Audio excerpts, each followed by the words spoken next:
Hello, and welcome to another Live at Lunch virtual tour.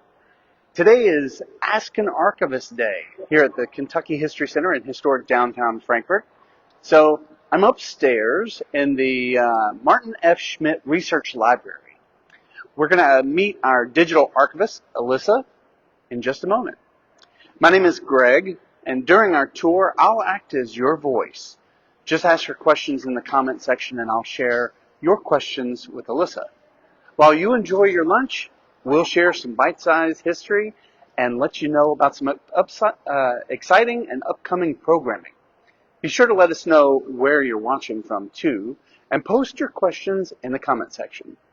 Here's a little thought for you to nibble on.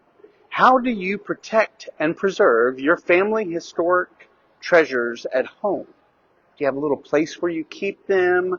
Do you have certain materials or a little cabinet or something like that where you keep them? Let us know in the comments. Now, let's meet Alyssa. Hi guys! Happy Ask an Archivist Day. This is one of my favorite days of the whole year, getting to share my job and what I do here at KHS with you all. So we're coming to you from the Martin F. Schmidt Research Library, a place where I spend a lot of my time. If you ever want to come and use our archives, this is where you would come. We're on the second floor of the History Center. All of our actual collections are stored in our closed stacks area in the building, but when you come to look at them, we bring them out here for you. So we thought we'd give you a little bit of a tour today. First of something that's very special and kind of new here at KHS. We've recently started a special collections, rare books, kind of archival exhibit space up here. And so we're going to show you first right now the current exhibit we've got going on is known as Snapshots of History. So here at KHS we're lucky to have lots of photographic collections with thousands of photographs from all over Kentucky's history. And we've pulled just a few of those today to kind of show you how Kentuckians documented their own history, how Kentuckians participated across the nation and around the world with different historical events and things like that. So we'll come over here. First, I'll talk a little bit about the exhibit space itself. So the design is very cool. This wallpaper back here, this is what's known as a marbled end paper, which is a kind of paper decoration that was very common in the 19th century, where you take kind of paint and you layer it on top of water and you dip the paper into the paint and it makes this really cool effect. So this paper was actually taken from one of our rare books and we've used it to decorate the space. I thought I recognized it. Yeah. So it perfectly matches the color scheme of the library, but it's actually right from one of our rare books. So it's very, very cool. But here in this case, you'll see we have several photographs on display, but I want to talk about this item right here. So this is our Virginia Louise Hart memory book. So Virginia Louise Hart attended Paducah High School in the 1920s. And back then, a fun thing to do was to scrapbooks. I don't know if any of you all scrapbook or you've got kind of memory books from your school days or things like that. But she kept a scrapbook of everything she did in high school. So she cut out fabric scraps from all the different dresses she wore. She was actually in theater, so she was in plays and different things, and she would keep parts of her costumes. And then she would glue photographs of herself into the book. And so this is a really special item because it's kind of a mix of photographs and manuscripts and then objects with those pieces of fabric. So that's one of my favorite items in this case. We've got 3 cases up here in the space. So we've got one here and then 2 other ones. And this exhibit does rotate. So if you haven't been able to see this, this will be up for a few more weeks and then we'll fill it up with some brand new stuff. So every time you come back, there'll be a new thing to look at. That's pretty cool. Yeah. This one, my favorite item in here, we've got some photographs from World War I. So we have a Kentuckian who was abroad serving, and he took photographs of some of the European dignitaries he was observing and different things. So we've got, closer. Yeah, so this is a photograph, actually the King and Queen of Belgium at the time. So it's pretty special. We have a lot of collections that are not necessarily of things in Kentucky, but they're things that Kentuckians witnessed. So that's what our photography collections allow us to do, is kind of connect Kentucky to the rest of the world. So how did the Kentuckian witness this? So we're not entirely sure his identity, but he had a camera with him, and wherever he was stationed, every time he would go to a new place, he would take out his camera, and he would take pictures of just everything, and then he labeled them very carefully in a book like this. So we're very grateful. This is what I always tell people. If you like to take photographs, especially physical photos, always, always, always label them. So if you have a family photo, write the names of the people on the back, put the date on the back. You might know That's who all those so people are, important. but if your grandson or granddaughter are going through that collection, they might not know who your sister or great aunt are, and so we kind of lose that information over time. So we love when people write captions and write on the backs of photos like that. Always use pencil, though. Yeah, my mom's going through a bunch of our old family photos now, and even there's information she can't remember anymore. So try to write that information down while those loved ones are still alive that can tell you. Yep. But over here, we've got a couple more photo albums. So again, we've got, this is the Maxwell Wade Smith collection here, this album, and then these little photographs here. Now, we do know kind of how he got involved in these different places. So he was a civil engineer. So he got his degree from UK. So I don't know if anyone else is a UK alum. They have a great engineering program there.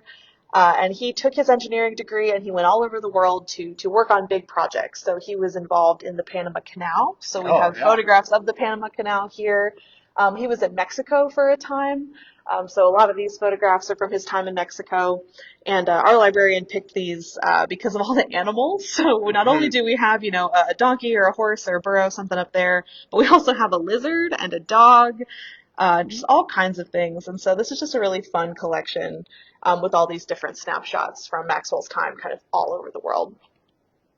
So we're really excited to use this space to teach people kind of about the history of photography, about just all the different places that Kentuckians went, things that they did, and all the things that we're lucky enough to collect here at KHS. We've got really extensive collections of both photographs and rare books, in addition to our manuscripts and other materials that we have. Alyssa, can you take a quick moment and sort of explain what it is that you do here, Sure. as a digital archivist and how that's different from the other archivists in our... Yeah, so being a digital archivist is pretty special. So my main job is to get all this cool stuff that you see physically here and get it digitized and get it up online for people to enjoy. So I have a whole bunch of equipment where I take these kind of physical images and turn them into files that I can then upload online, and kind of managing the descriptions of those things so people can use them. And if you do come to this exhibit and in future exhibits, if we do have an online version of the collection, sometimes we'll put a QR code. So I can even show you what that looks like. So over here, we've put QR codes on some of our labels. We've only featured a couple photos from this collection here physically, but if you want to see all the rest of the photos in the collection, you just got to zoom in on that QR code. It'll take you right to our digital collections, and you can see a whole bunch more. And you can access the digital collections from anywhere. You don't even need the QR code. You can just go to www.kyhistory.com. So that's kyhistory.com, all one word, lowercase. And that's free for anybody all around the Commonwealth, all around the nation. You're welcome to check it out there. That's kind of what I'm in charge of, and I love all the stuff on there. What's the percentage of our content that is on digital collection? Yeah, a lot of people ask me, they go, why can't you just digitize everything? Isn't everything online now? It's a very small percentage, so maybe about 10% is a rough, generous estimate of how much stuff is online, just because it takes time and effort to kind of turn things into digital.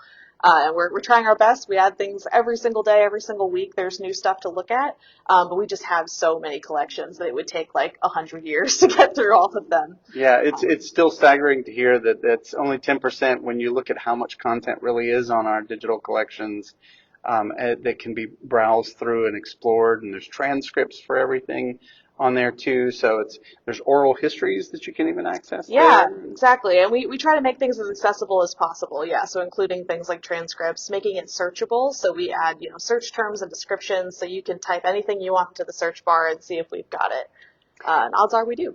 And if they do have something that they're looking for that they might find maybe in our library catalog or other places, what's the process to go to request those things from you? Yeah, so if you want to come in person, and you're welcome to see anything from our archive in person. So all you have to do is come up to the library. We get you set up over at the reference desk over there as a patron, and you fill out a call slip. And so we're really lucky that all of our archives are stored here on site. And so we just pop over to archival storage, we bring them out to you, and we set you up right in our special collections viewing area. And so you're welcome to come up close and personal with those physical items, which is a really special experience, getting to hold something from the 1800s in your hands and really connect to the stories, especially if you're looking for family materials. We have a large collection of family Bibles, for example, that you're more than welcome to come look at, especially if they're related to your family or another family name that you're interested in. And you also help manage our rights and reproduction too, in case anybody's looking for content for publication, like in a book or. Yeah, we work a lot with television broadcasts, books, articles, museum exhibits, things like that. We want folks to use our stuff, far and wide, and so I'm your coordinator for that too, to kind of manage how our stuff is being used.